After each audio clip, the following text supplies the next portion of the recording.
छायावाद को किन किन इतिहासकारों ने किस तरह से परिभाषित किया, छायावाद की क्या सार्वभौमिक परिभाषा है, छायावाद के प्रमुख कवि कौन कौन से हैं, इस युग में किस किस तरह की विचारधाराओं को लेकर कवि हुए, उस विषय पर हम चर्चा कर चुके हैं।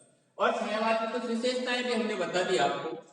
पहले थी आत्माभिव्यंजना कि छायावादी जितने भी कवि हैं उन्होंने अपने निजी प्रसंगों को, निजी घटनाओं को, निजी भावनाओं को अपनी कविता के माध्यम से जनता तक पहुंचाया। अगर मैंने कुछ कवियों की जो भावनाएं थी वो आपको बताई भी थी। दूसरी जो विशेषता थी छायावाद की वो थी सौंदर्य थी कि छायावाद के जितने भी कवि हैं वो प्रेम और सौंदर्य के कवि रहे हैं। उन्होंने अपनी कल्पना के माध्यम से इस तरह की सौंदर्य भावनाओं को व्यक्त किया है। अगर तीसरी थी श्रृंगार। श्रृंगारी कौन है कि श्रृंगार रस होता है, उसके दो पक्ष होते हैं, संयोग और वियोग। छायावादी कवि हैं, उनका जो श्रृंगारिक जो वर्णन है वो मानसिक सौंदर्य को लेकर नहीं है, रीतिकालीन कवियों वो उदात्त भावनाओं को लेकर है, आदर्श नैतिकता को लेकर है। और इनका जो सौंदर्य चित्रण है, इनका जो सौंदर्य चित्रण है वो उदात्तता लिए हुए। अगर तो तीन विशेषताएं हमारी हो चुकी थी, चौथी पर हमारी चर्चा चल रही थी और वो थी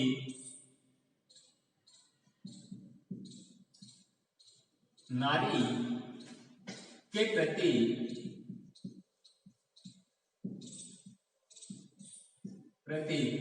उदात्त दृष्टिकोण।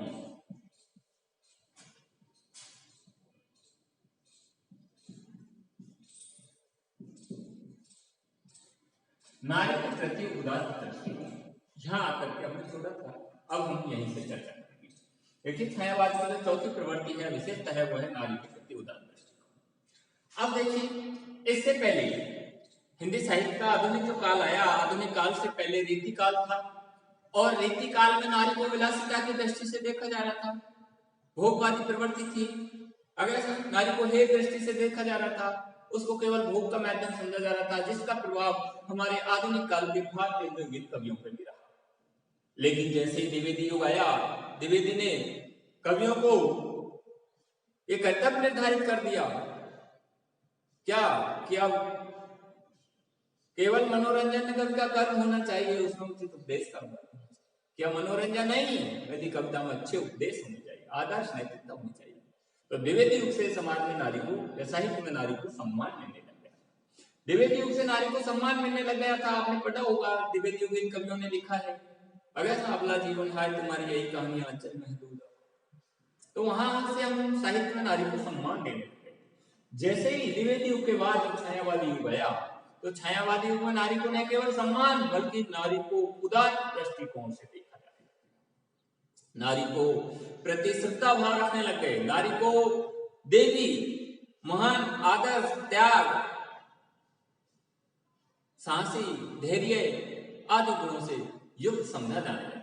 आप देखिए लिखा है, नारी के प्रति श्रद्धा व्यक्त करते हुए, नारी को सम्मान प्रदान करते हुए, नारी को उदात्त दृष्टिकोण से देखते हुए जयशंकर प्रसाद ने कामानी में लिखा है, नारी तुम केवल श्रद्धा हो, विश्वास रजत नव पत्तल में, पीयूष स्रोत से बहा करो जीवन के सुंदर शब्द।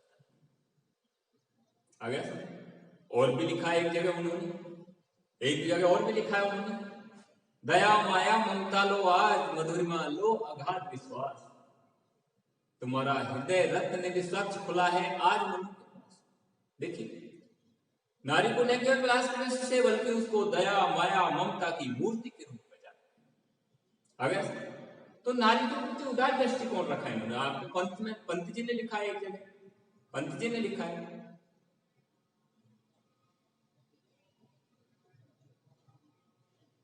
पंत जी ने लिखा है एक जगह, तुम नारी आह कितनी उदार, वह मातृभूमि है निर्विकार, हे सर्व मंगले तुम महती, सबका दुख अपने पैसे।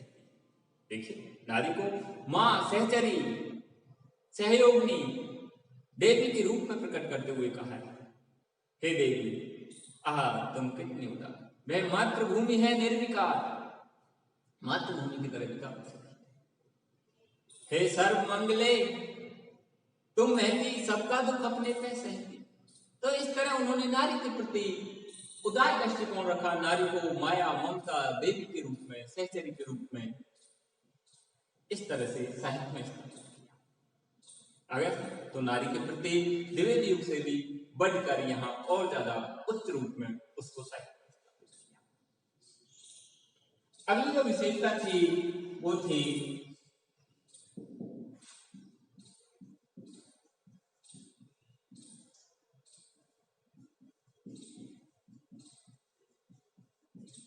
रहस्यवादी विचार। देखिए, छायावादी कवियों की जो विचारधारा थी वो रहस्यवादी थी। रहस्यवाद क्या होता है?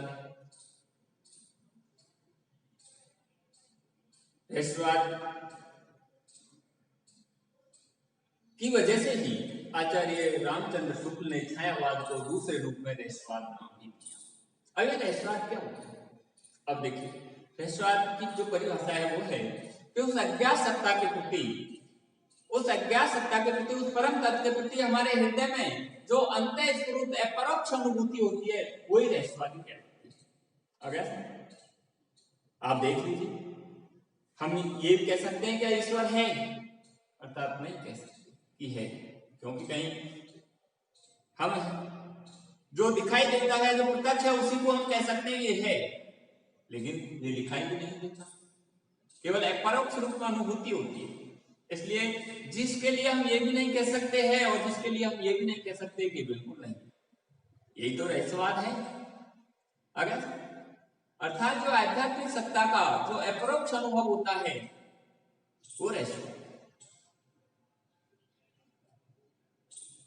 छायावादी कवियों ने रहस्यवाद की अभिव्यक्ति करते हुए अपनी कविता में कहा है, रहस्यवाद लिखा है, एक जगह आपने देखा होगा, पंत ने मौन निमंत्रण कविता में लिखा, न जाने कौन आए दुतिमान जान मुझको अबोध अनजान, न जाने कौन आए दुतिमान जान मुझको अबोध अनजान, सुजाते हो पथ अनजान।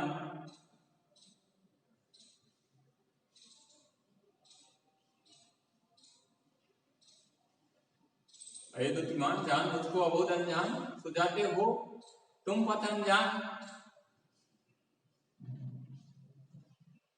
अगर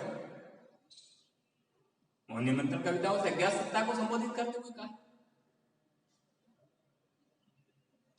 उधर निराला ने भी कहा है, एक जगह निराला ने कहा है, मैं और तुम कविता में कहा, तुम हिमालय श्रृंग में चंचल गति सुसरता, तुम विमल हृदय उच्छ्वास में कांत कामनी कविता। देखिए क्या कहा है, तुम हिमालय श्रृंग, तुम ऊंची चोटी के हिमालय के समान हो, मैं चंचल गति सुसरता और मैं चंचल गति वाली उस सुसरता के रूप में। तुम कौन? वही अज्ञात सत्ता, वही परमात्मा, वही रहस्यवाद, वही अध्यात्म भावना। तुम विमल हृदय उच्छ्वास में कांत कामनी। कामायनी में एक जगह उसने लिखा, जैसे शंकर प्रसाद ने लिखा है, हे अनंत रमणीय कौन तुम ये मैं कैसे कह सकता, क्या हो कैसे हो कुछ भाव विचार में सही सकता।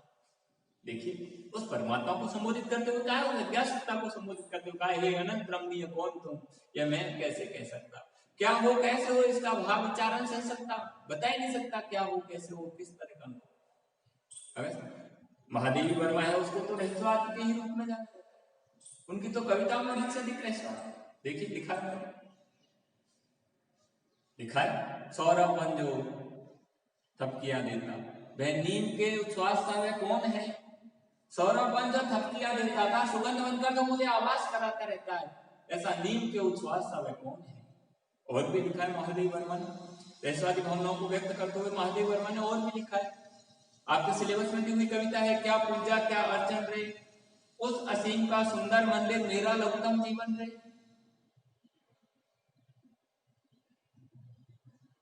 अगर क्या पूजा क्या अर्चन रे, उस असीम जिसकी कोई सीमा नहीं, उस अनंत परमात्मा के लिए का, उस असीम का सुंदर मंदिर मेरा लघुतम जीवन। नित प्रति अभिनंदन करती मेरी श्वास है। कुछ इस तरह की कविता है आपके सिलेबस और भी लिखा है, उसमें है आपके सिलेबस की है मधुर मधुर मेरे दीपक जल, युग युग प्रतिदिन प्रतिपल प्रतिक्षण प्रियतम का पथ आलोकित कर। प्रियतम कौन? वही अज्ञात सत्ता, वही परमात्मा, वही ईश्वर।